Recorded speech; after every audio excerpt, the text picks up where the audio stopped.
Avez-vous déjà demandé pourquoi le continent de l'Antarctique n'appartient à aucun pays? L'Antarctique est le continent le plus au sud de la planète, et il n'appartient littéralement à personne.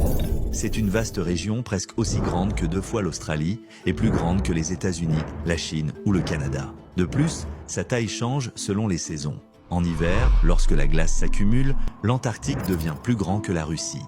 En été, il se rétrécit à nouveau. L'histoire commence il y a plus de 200 ans, lorsque l'Antarctique a été découvert, attirant immédiatement l'attention de plusieurs nations.